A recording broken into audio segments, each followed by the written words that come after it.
welcome back to the lounge. This is episode 3 of Let's Talk Tuesday. Today is May 15th, 2018, and today with us we have Tony from La Flor Dominicana. How you doing? Good. And I know you're a young guy. I wanna know more about how you got into the cigar industry.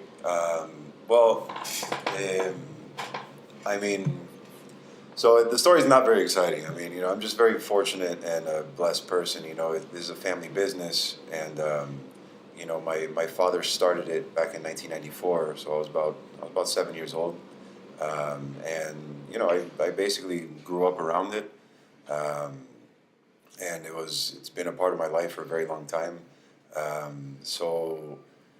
It's one of those things where, if you get presented an opportunity like this in life, I think you would be foolish to not at least give it a shot, and that was my mentality. I didn't, when I graduated college and, I started working for the company, I didn't know what I was getting into at first, it was more, let me see if I like this, and see if I want to be a part of it. My father never pressured me, it was never one of those things where I have to work for the business, or, he's always told me, Tony, do whatever makes you happy. If you wanna work with me, then I would love to have you, and if not, you need to pursue whatever makes you happy. And so, I said, let me give this a shot, man. And so I did right after I graduated college. What year was that? That was back in 2009.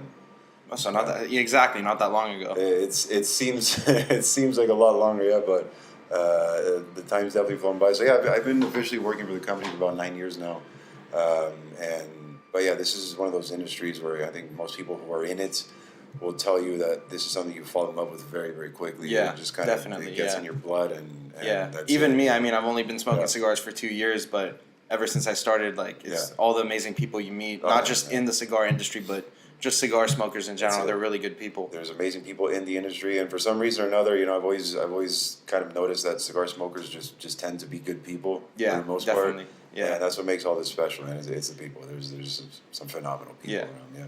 So obviously last year you guys won Cigar of the Year for the Andalusian Bull. I want to know what was going on in your head. Like, did you know beforehand, like a couple days before, or was it just like it was like full blown congratulations?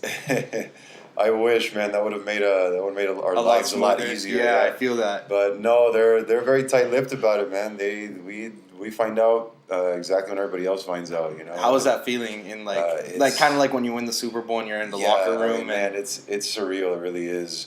It was one of those things. It took a while to actually hit me, that it happened, and But the first thing I really thought about, I was elated. I was very excited. I was very happy. But then I got to thinking about, because unfortunately I wasn't around my father at the time when they announced it. I was actually in a boat crossing from Montevideo, Uruguay to Buenos Aires, Argentina, when it got announced. So I was in the middle of the Rio Plata there, and I had no reception, nothing. I was totally in the dark. I had no idea that it happened. So you found out a couple days after? No, when I got to Buenos Aires and I connected to the cell phone tower, just 1,000 messages poured in. Oh man, I can only imagine what it was I had no idea what was going on, and my dad was he was in Dominican Republic, and I just got to thinking about what he must have been feeling at the time. It was an amazing feeling for me, but his battle was a lot harder than mine. He built that factory from the ground up out of nothing, and that was 24 years ago. So it was it must have been something surreal for him. It really must have been something very special, and I was happier for him than anything. Yeah. Is this the first time you guys placed on the top 10 list? No, we're actually one of the only. I think we're one of 3 or 4 companies that have placed in the top 25 every single year. Wow. Now before we got number 1, we had actually placed number 2. I believe we had placed number 3, then number 7, and everywhere between 2 and 25 we placed.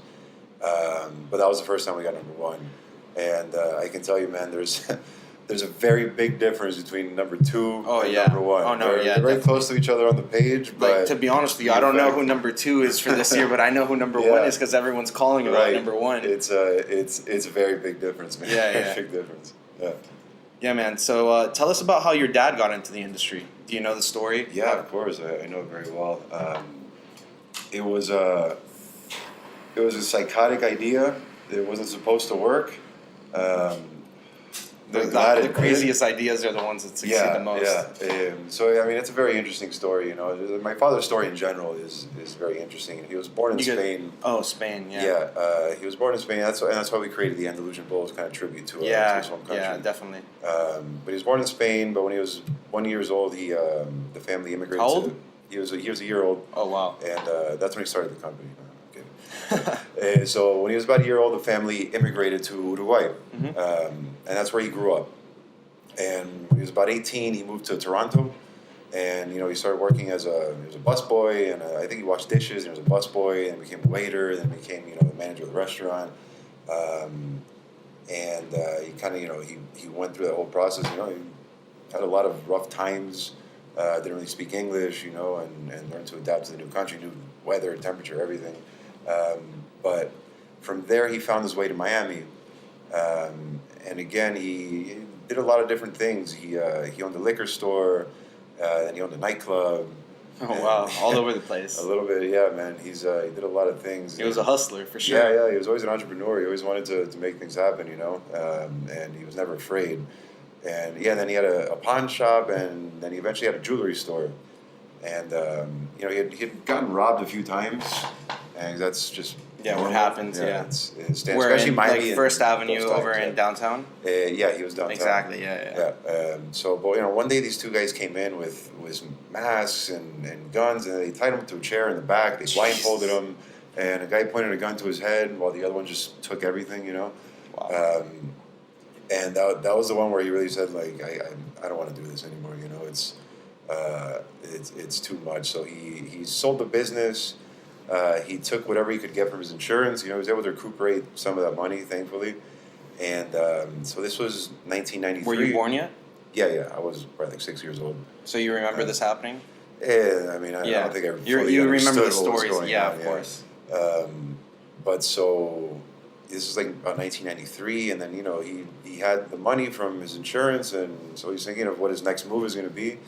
And this was kind of, the cigar boom hadn't hit yet, but there was already, something happening. It was already mixing. There was something in the air. Mm-hmm. Cigar Aficionado first came out in 1992, and there's a direct correlation between the famous cigar boom in the 90s and Cigar Aficionado.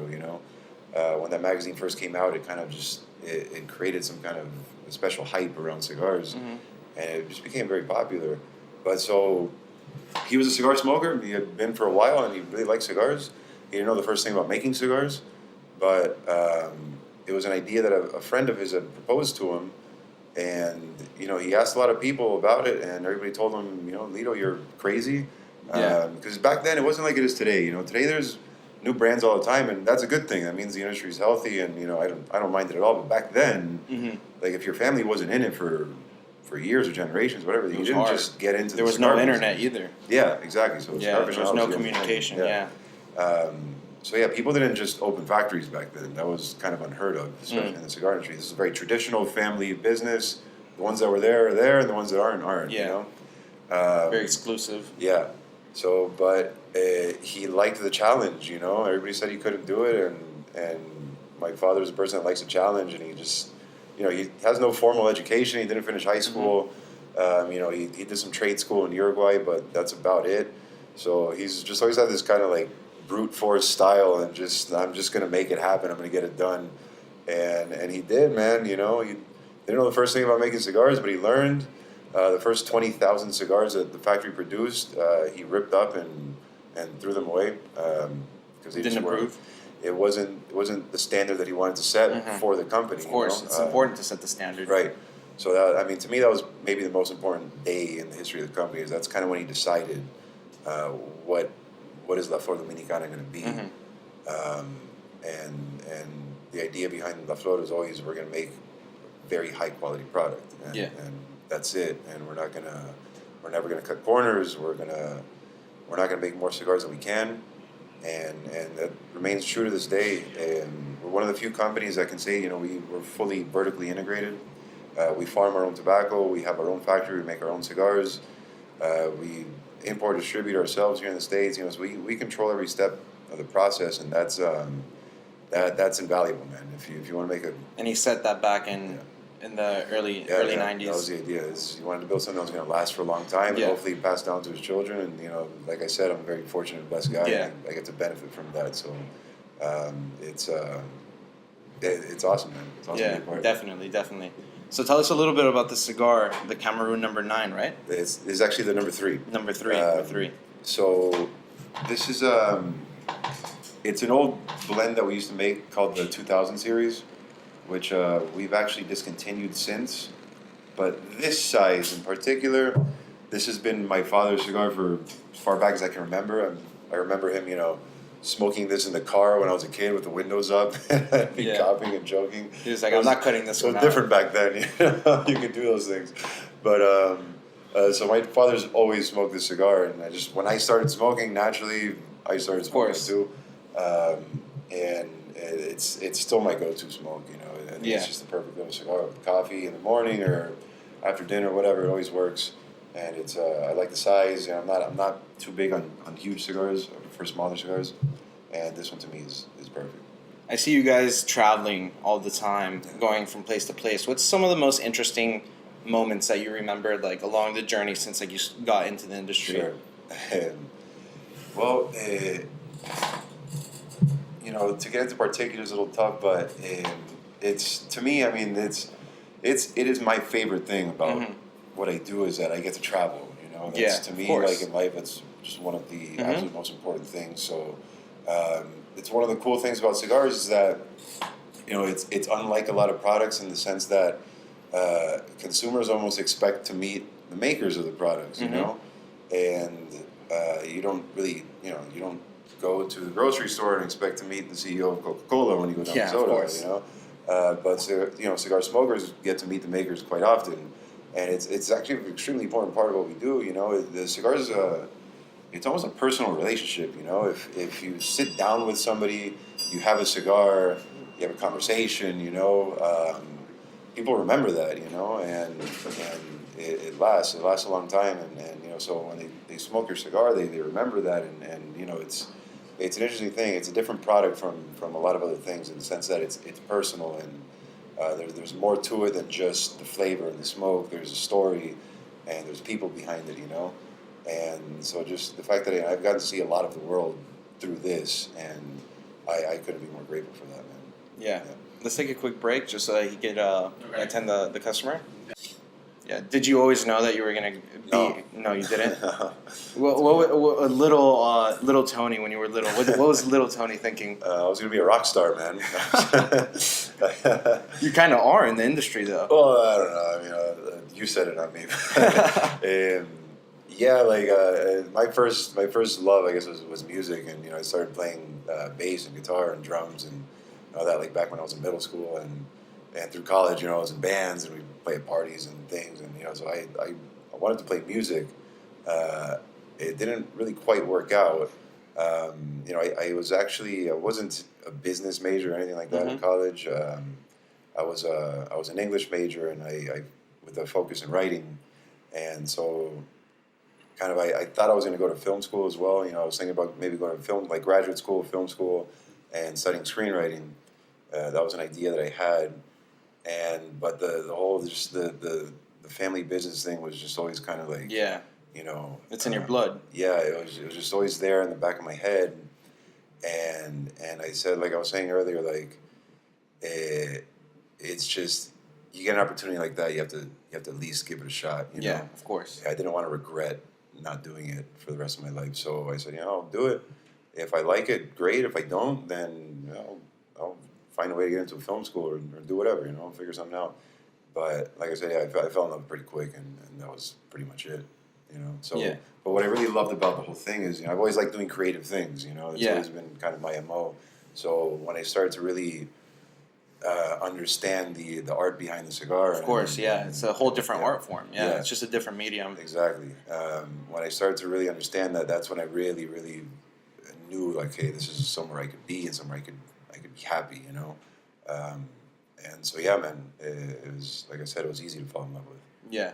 So looking forward now into the future for La Flor Dominicana, what's some of the, I know you want to be a little secretive, you don't want to give too much away, but some general things looking forward with the brand and.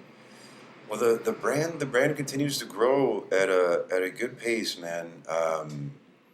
We've experienced pretty steady growth. Mm-hmm. And throughout obviously, the Cigar of the Year helped out a lot. Oh yeah. But we've our philosophy has always been to not have peaks and valleys. Just to be steady, and we don't want to grow 100% in a year. We can't do it. I prefer to have a nice small but steady growth year after year after year, and that way you can grow into things. Our philosophy is that, like I said, we don't make one more cigar than we can. At least one more cigar than we can according to our standard of quality. So infrastructure is very important to us. Our factory, our farm. If we have to increase production, we have to increase the amount of tobacco that we plant. Of course. We have to increase space in the factory for fermentation, for classification. Because it's all done by you. You're not outsourcing any of these. No, yeah, it's all done by us. So we can't grow 100% overnight. We can't grow 50% overnight. Yeah. Can't grow 30% overnight. Yeah. Because it all has to be spread out equally. Right. And it takes time. So the number one cigar of the year, to be honest with you, it's a huge blessing. It's amazing, but it's also a little bit of a it's a little bit of a problem. I mean, it's a good problem. Like a blessing and a problem. curse. Yeah, it's a blessing, and it's also a little bit of a curse, because it not only creates raises so much demand for that course. cigar, but it raises demand for the entire brand across the board, and not just here in the United States, but in the 35 other countries that we sell our cigars in. So demand increased to a point where we simply just cannot keep up with fulfill orders. Yeah, I bet your back order list was clogged up. And it still is. Yeah. I'll be honest, it still is. We're still playing catch up, and that's fine. The process of increasing production is not a fast one; it's a slow one, and you have to do it properly.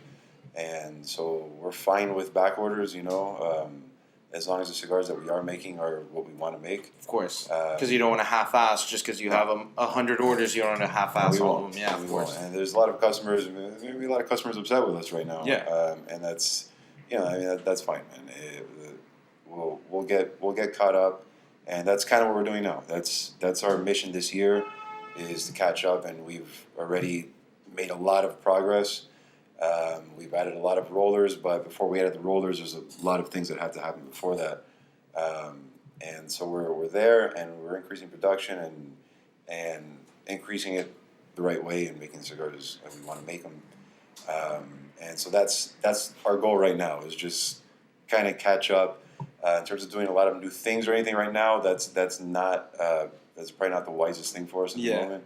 I don't want to set the factory back, Of course. So or right you're now, just keeping it a secret. I mean, there's always ideas. Of Trust course, me. There's never a lack of ideas between myself and my father. So when we feel like we're ready, there's plenty of things we could reach into that bowl and start working on something new. Yeah. So there'll be new things, and that'll never stop. We love creating and being creative, and that's the fun part of this also. That'll sooner rather than later we'll have some new things coming out. Yeah. So any last words you want to give to the audience before we wrap this up? Thank you for watching. If you've never tried one of our cigars, I hope that maybe this can inspire you to at least light one up, and I really hope you enjoy it. This is we make the cigars that we like, that we love to smoke. We're cigar smokers before we're anything, and myself and my father, we consider ourselves the first customers of the brand, and so this is ours, man. We love what we do. We're at the factory every day, and this is very personal to us. So that's at least our guarantee to you that this is a cigar made with a lot of love and a lot of passion, and it's something we care deeply about. So I hope you get to try one, and that you enjoy it. And if you enjoy it, I hope you enjoy them for a long time, right? So thank you. All right, guys. Thank you for watching the third episode of Let's Talk Tuesday. That was Tony. I'm Javi from Gable Cigars. You could follow Tony at... you can follow La Flor at LFD Cigars. And on Instagram, right? Yeah. At LFD Cigars. And you can follow us at Gable Cigars, at LFD Cigars, at Gable Cigars. I'll catch you guys soon.